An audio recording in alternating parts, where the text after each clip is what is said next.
পাঁচজন আল্লাহওয়ালা ব্যক্তি। কোন পাঁচজন? আদম আলাইহিস সালাম এবং নূহ আলাইহিস সালামের মাঝামাঝি আল্লাহওয়ালা ব্যক্তি যারা ছিলেন, তাদের নামে ভাস্কর্য বানায়া, মূর্তি বানায়া সেখানে দাঁড়ায়া প্রথম ভাষণ দিত। তারা যে উপদেশের কথাগুলি বলতেন, নসিহত করতেন, তারা এখানে নসিহত করতেন। এই প্রজন্ম যখন চলে গেল, যখন নতুন প্রজন্ম আসলো, তখন সেখানে দাঁড়ায় আর ভাষণ দেয় না, সেখানে দাঁড়ায় নীরবতা পালন করে। কি পালন করে? কি? নীরবতা। আমাদের দেশে এখনো মূর্তির সামনে নীরবতা পালন করে কিনা? শুধু কি হিন্দুরাই করে না, মুসলমানের সন্তানও করে। নামদারি মুসলমানের বাচ্চা মূর্তির সামনে দাঁড়ায়া যারা নীরবতা পালন করবে, সাথে সাথে ইমান শেষ। বলেন নাউযুবিল্লাহ। হিন্দু তারা একটা না, একটার পরিবর্তে 20টা মূর্তি তারা সারাদিন পূজা করবে, তাদের ধর্মই সেটা। কিন্তু মুসলমান হয়ে, মুসলমানের করে জন্ম নিয়ে মূর্তির সামনে যা নীরবতা পালন করবে, আবার দাবি করবে মুসলমান, আবার দাবি করবে নবীর উম্মত, এটা কখনো হবে না।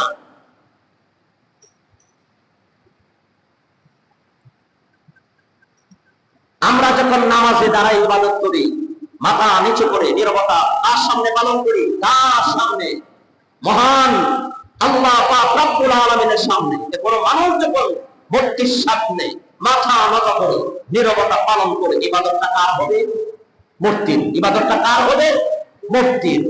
মুসলমান নাম দিনই হবে না, মুসলমানের খাতা থেকে সে তার আইডেন্টি কার্ডে মুসলমান থাকতে পারে, তাদের নিজের সে নিজে মুসলমান দাবি করতে পারে, তার ভোটার লিস্টে মুসলমান থাকতে পারে, কিন্তু আল্লাহর খাতায় সে মুসলমান থাকতে পারে না। মুসলমান হলে সচ্চা মুসলিম হও, না হয় মুসলমান ধর্ম ত্যাগ করে মুরতাদ হয়ে হিন্দু ধর্মে যোগ দাও। কিন্তু মুসলমান নাম ধারণ করে মুসলমান ধর্ম পালন করবা আর হিন্দুদের মূর্তি পূজা করবা, স্মরণ করবা, কোনটা চলবে না। এইভাবে যখন নীরবতা পালন করা শুরু হলো, এই প্রজন্ম চলে গেল, এরপরে আর একটা নতুন প্রজন্ম যখন আসলো, তখন সেখানে শুধু নীরবতাই পালন করে না, কিছু হাদিয়া, কিছু খাবার তাদের সামনে নজর পেশ করে তাদের সামনে। এরপরে যখন আবার ধাপে ধাপ আবার যখন নতুন প্রজন্ম আসলো, তখন শুধু খাবার দেয় না, সেখানে আস্তে আস্তে সেজদা শুরু হয়ে যায়। তারা মূর্তির সামনে গিয়ে সেজদায় মাথা নত করে। এখন যেটা হিন্দু ভাইয়েরা করে, ঠিক না বেঠিক? ওখান থেকেই শুরু হয়েছে এইভাবে মূর্তি পূজা। আর আল্লাহ হযরত নূহ আলাইহিস সালাতু ওয়াস সালাম যখন এক আল্লাহর দাওয়াত দিলেন, লা ইলাহা ইল্লাল্লাহ, যখন নূহ আলাইহিস সালাম এক আল্লাহর দাওয়াত দিলেন, তাওহীদের দাওয়াত দিলেন, শুধু 1 বছর দাওয়াত দেন নাই, 2 বছর নয়, 100 বছর নয়, 200 বছর নয়, এইভাবে 950 বছর হযরত নূহ আলাইহিস সালাম তার কওমের কাছে দাওয়াত দিলেন, লা ইলাহা ইল্লাল্লাহ। হে মাঝাতি আমার বন্ধুরা, পড়ো লা ইলাহা ইল্লাল্লাহ, আল্লাহ ছাড়া কোনো ইলাহ নাই, আল্লাহ ছাড়া কোনো মাবুদ নাই, আল্লাহ ছাড়া আর কোনো শাসনকর্তা নাই। 950 বছর দাওয়াত দেওয়ার পর ঈমান আনলো সারা পৃথিবীতে 40 জন মানুষ। কতজন মানুষ? 40 জন মানুষ ঈমান আনলো। আল্লাহ পাক রব্বুল আলামিন শব্দের মাধ্যমে ইব্রাহিম আলাইহিস সালাম হযরত নূহ আলাইহিস সালামকে জানিয়ে দিলেন, এই 40 জন ব্যতীত আমি আল্লাহ মানুষের মনের খবর জানি। আল্লাহ তাআলা মানুষের মনের খবর জানেন কিনা? জানেন? জানেন। 40 জন ব্যতীত এই পৃথিবীতে আরো যত মানুষ আছে, তারা কখনো আর ঈমান আনবে না, তারা কালেমা পড়বে না। আল্লাহ তাআলা জানায় দিলেন। জানানোর পর হযরত নূহ আলাইহিস সালাম আল্লাহর কাছে বললেন, আল্লাহর কাছে দোয়া করলেন। وقال نوح رب لا تذر على الأرض على الكافرين ديارا لا تذر على الأرض من الكافرين ديارا। যে আল্লাহ এই 40 জন লোক ছাড়া যদি আর পৃথিবীর কোন মানুষ ঈমান না আনে, তারা তো পথভ্রষ্ট হয়ে জাহান্নামী হয়ে গেছে। তাদের ঘরে যারা জন্ম নিবে তারাও তাদেরকে পথভ্রষ্ট করবে, তাদেরকে মুক্তি প্রদানিত করবে, সবাই জাহান্নামে যাবে। তাহলে তারা জাহান্নামী হয়েছে, তাদের কপালে হেদায়েত নাই, তারা ঈমান আনবে না। তাদের ঘরে যারা জন্ম নিবে, নতুন প্রজন্ম যারা আসবে, তারা যেন জাহান্নামী না হয়, তারা যেন পথভ্রষ্টতা অবলম্বন না করতে পারে, সেই জন্য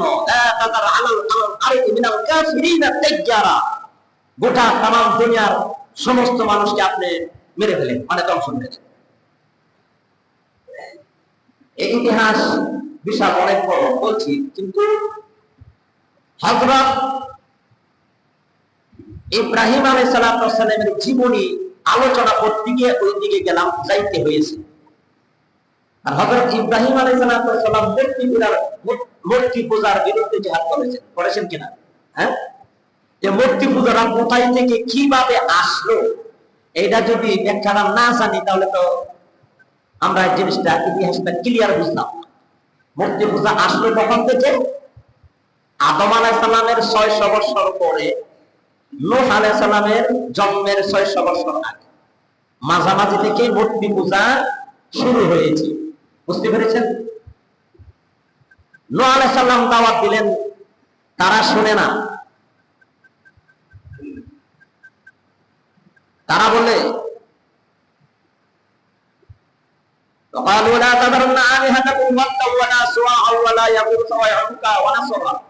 তোমরা নূহুর কথায় তাদের উপাসনা, তাদের পূজা, তাদের সামনে তোমরা কখনো বাদ দিবে না। শয়তান এসে বলল, নূহ আলাইহিস সালামের কথা কেউ শুনলো না। মাত্র 40 জন লোক ঈমান আনলো। আল্লাহ পাক রব্বুল আলামিন জানিয়ে দিলেন, হ্যাঁ নূহ, 40 জন ব্যতীত আর কোন দিনের ভিতরে আসবে না, ঈমান আনবে না, কালেমা গ্রহণ করবে না। নূহ আলাইহিস সালাম যখন দোয়া করলেন, আল্লাহ পাক রব্বুল আলামিন সাথে সাথে দোয়া কবুল করলেন। আল্লাহ পাক রব্বুল আলামিন বলেন, আমি মহাপ্রবণ দিয়ে तमाम পৃথিবীর সমস্ত মানুষদেরকে, আমি সমস্ত প্রাণীদেরকে, কোন প্রাণীও বেঁচে ছিল না, সমস্ত প্রাণীদেরকে আমি মেরে ফেলবো। হ্যাঁ নূহ, আপনি একটা কিস্তি বানান, একটা নৌকা বানায়া, নৌকা কিভাবে বানালেন, কিভাবে হলো, কিভাবে তৈরি করলেন, ব্যাখ্যা দেওয়ার এখানে সময় নাই। আমি তো নূহ আলাইহিস সালামের জীবনে নিয়ে আলোচনা করছি না, তার জীবনে নিয়ে আলোচনা করতেছি। বুঝবেন, বুঝতেছেন না? হযরত ইব্রাহিম আলাইহিস সালামের জীবনে নিয়ে আলোচনা করতেছি। মূর্তি পূজা ওখান থেকে শুরু হয়েছে। তখন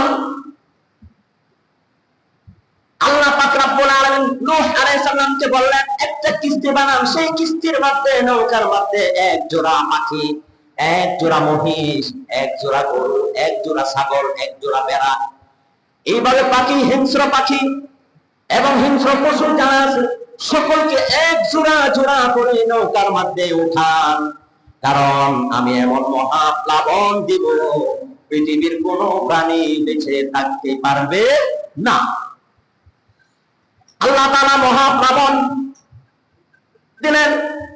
মহাপ্লাবন 40 দিন, মহাপ্লাবনের পরে পাহাড় পর্যন্ত ধসে গিয়েছে, পৃথিবীর কোন প্রাণী বেঁচে ছিল না, শুধু নূহ আলাইহিস সালামের নৌকার মধ্যে যারা 40 জন লোক ব্যতীত, আর ঝোড়ায় ঝোড়ায় পাখি পশু ব্যতীত আর কিছুই জীবিত নাই, সব শেষ, কিছুই নাই।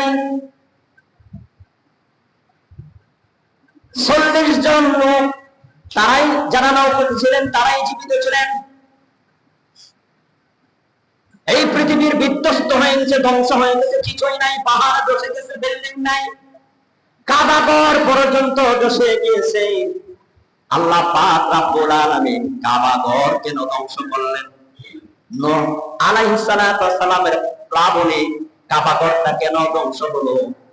আল্লাহর ঘর তো আল্লাহ জীবিত, আল্লাহ হেফাজত করলেন না কেন? কারণ আল্লাহ পাক রব্বুল আলামিন এমন একজন পয়গম্বরকে দিয়া এই কাবাগর পুনর্নির্মাণ করবেন, তিনি হবেন তামাম দুনিয়ার সমস্ত মুসলমানদের জাতির পিতা হযরত ইব্রাহিম আলাইহিস সালাতু ওয়াস সালাম কি দিয়া। সুবহানাল্লাহ। সবশেষ শুধু 40 জন লোকের মধ্যে 3 জন লোক ছিল নূহ আলাইহিস সালাতু ওয়াস সালামের ছেলে। 3 ছেলের বড় একজনের নাম ছিল শামস, দ্বিতীয় জনের নাম ছিল হাম, শামস, ইয়াফিস, তৃতীয় জনের নাম ছিল ইয়াফিস। হাম, আরেকজনের নাম ছিল শামস, আরেকজনের নাম ছিল ইয়াফিস। আল্লাহ পাক রব্বুল আলামিনের হুকুমে নূহ আলাইহিস সালামের এই 3 পুত্র, এই 3 ছেলে হাম, শামস, ইয়াফিস মিলে এই পৃথিবীকে আবার নতুন করে আবাদ করলেন। সুবহানাল্লাহ। আবাদের মাধ্যমে তখন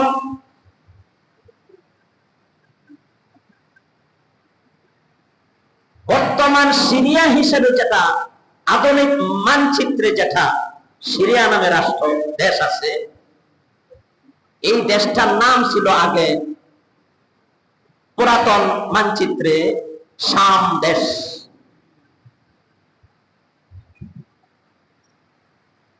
ইরাকের কাছেই নূহ আলাইহিস সালামের 3 ছেলে মিলে একটি উন্নত মানের শহর নির্মাণ করলেন। সেই শহরের নাম ছিল তখনকার বাবেল শহর। কি নাম ছিল? বাবেল শহর। পুরাতন মানচিত্রের শহরটির নাম ছিল বাবেল শহর। সেই বাবেল শহরের তখন অধিপতি একজন জালিম শাসক জন্ম নিলেন। সেই জালিম শাসক বাবেল শহরের অধিপতি রাষ্ট্রনায়ক হিসাবে সেই বাদশা নমরুদ। নাম কি? নমরুদ।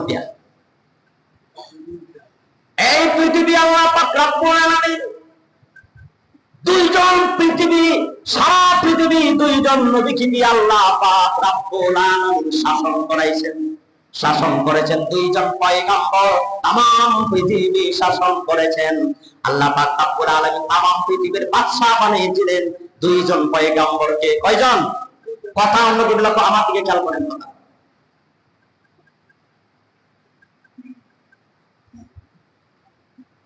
আল্লাহ পাক রব্বুল আলামিন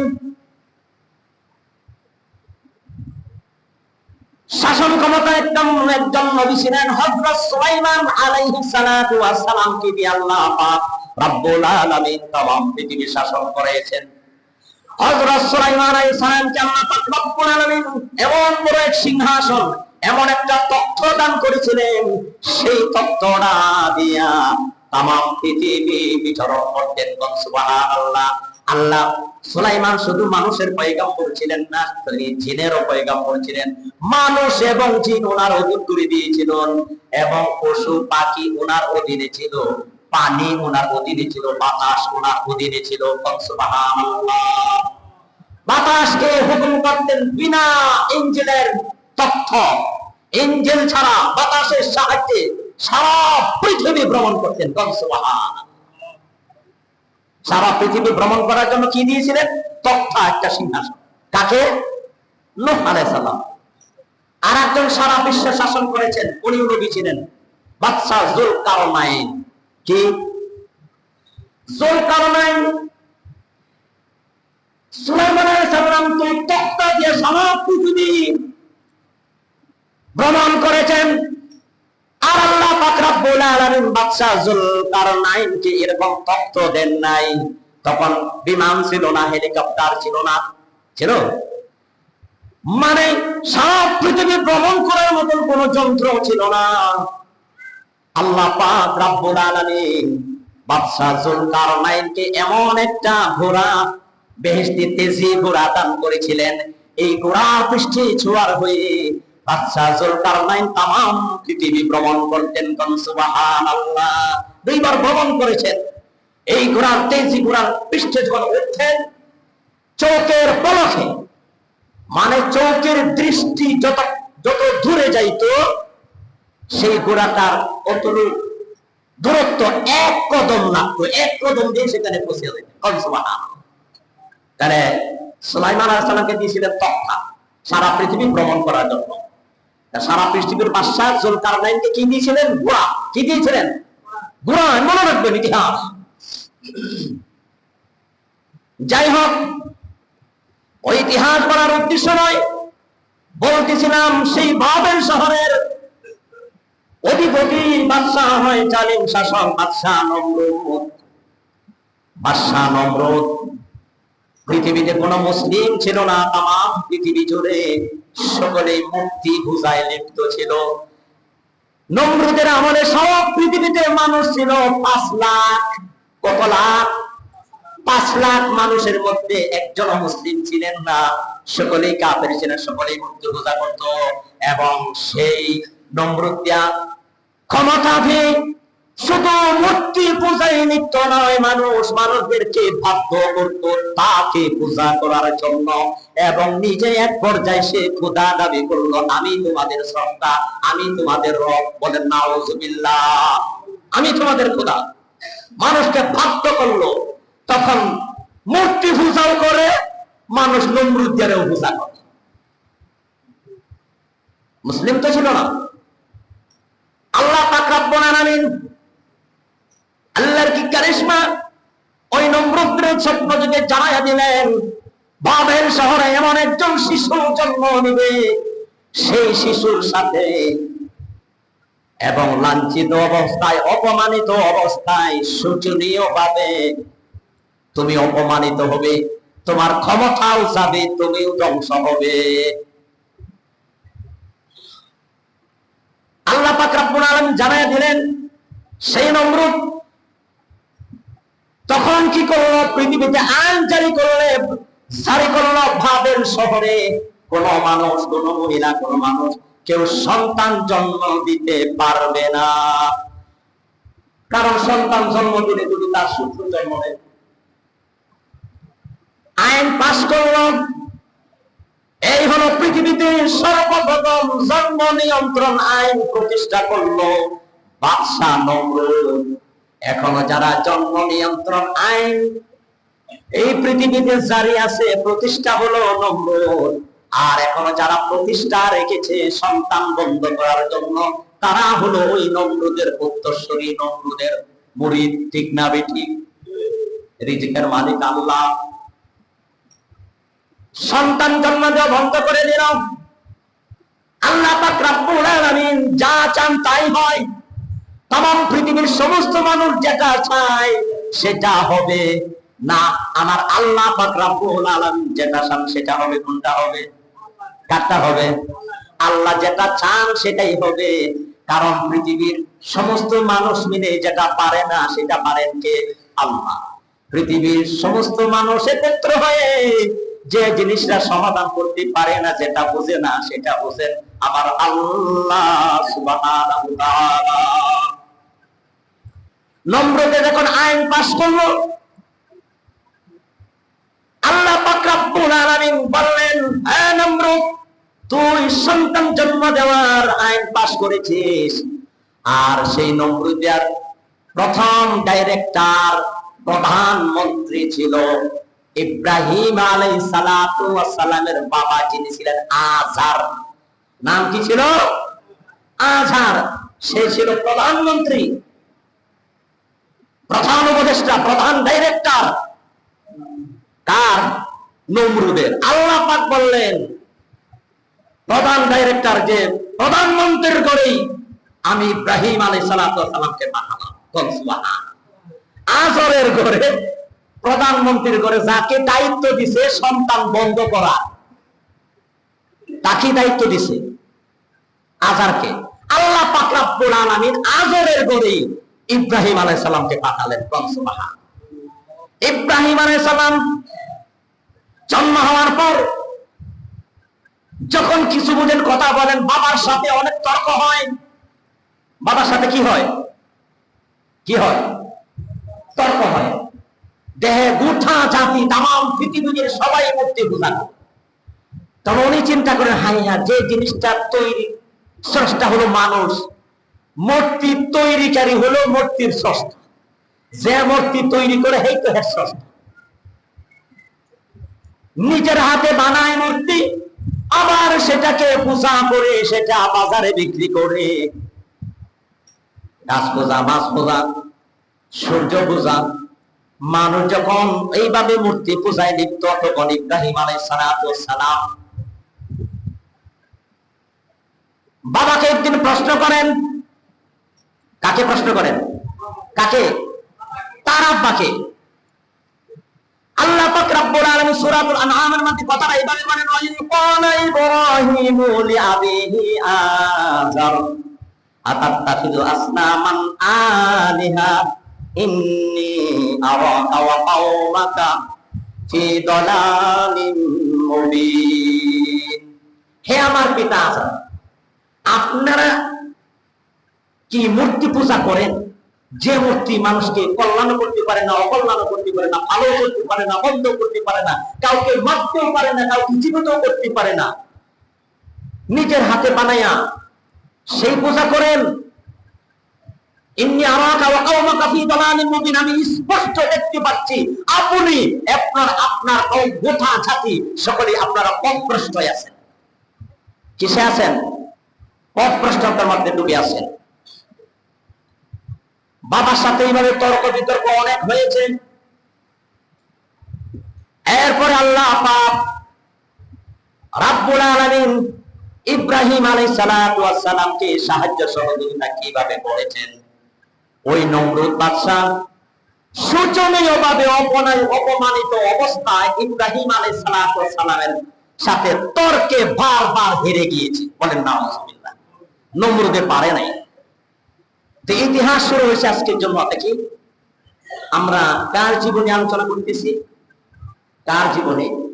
আমাদের কি জাতির পিতা বলতে কি কষ্ট হয় নাকি? আমাদের জাতির পিতা ইব্রাহিম, সেই কথাটা কি বলতে কষ্ট হয়? আমাদের জাতির পিতা কোনো অন্য না, আমাদের জাতির পিতা হযরত ইব্রাহিম আলাইহিস সালাম। আল্লাহ পাক রব্বুল আলামিন নিজে বানিয়ে দিয়েছেন। বছরের পর বছর পরিবর্তন হয় না। বুকের সাহসে কি উচ্চ জমানে বলেন আমাদের জাতির পিতার নাম কি? হযরত ইব্রাহিম আলাইহিস সালাম। তার জীবনী নিয়ে আলোচনা করতেছি। আজকে এ পর্যন্তই থাকবে। আগামী জুমা থেকে এখান থেকে আলোচনা হবে। এরপরে কুরবানি আসতেছে। কুরবানি তো ওনার ছেলের মাধ্যমে শুরু হয়েছে। এই কুরবানি আল্লাহ পাক রব্বুল আলামিন সৃষ্টির শুরুনা হযরত গত জুমায় বলেছিলাম হযরত আদম আলাইহিস সালামের দুই পুত্র আবিল এবং কাবিল থেকে শুরু হয়েছে। আল্লাহ পাক রব্বুল আলামিন সেই ইব্রাহিম আলাইহিস সালামের আদর্শ বলার উদ্দেশ্য আল্লাহ পাক রব্বুল আলামিন ইব্রাহিম আলাইহিস সালামকে অনেকগুলি কালিমা বাক্য দিয়ে কথা দিয়ে পরীক্ষা করেছিলেন। সমস্ত পরীক্ষায় গোল্ডেন A+ পেয়েছেন, পরীক্ষায় উত্তীর্ণ হয়েছেন। বলেন সুবহানাল্লাহ। তখনই আল্লাহ পাক বলে ইন্নী জাইলুকা লিন-নাসি ইমামা। পরীক্ষাটি কি কি ছিল এটি আগামী জুম্মা, পরের জুম্মা, এর পরের জুম্মা, কয়েক জুম্মা আছে সামনে। ইব্রাহিম আলাইহিস সালামকে আমাদের জাতির পিতাকে আল্লাহ পাক রব্বুল আলামিন কি ধরনের পরীক্ষা করেছিলেন আর সেই পরীক্ষায় পাস করেছিলেন। আমাদেরও সেই পরীক্ষা এত কঠিন পরীক্ষা আসবে না, ছোট ছোট পরীক্ষা আসবে। সেই পরীক্ষার উপর অটল থেকে স্থির থেকে ইস্তেকামত থাকতে হবে, আল্লাহর দিন প্রতিষ্ঠা করতে হবে, নিজের ঈমানকে হেফাজত করতে হবে। বলেন আমিন। আল্লাহ পাক রব্বুল আলামিন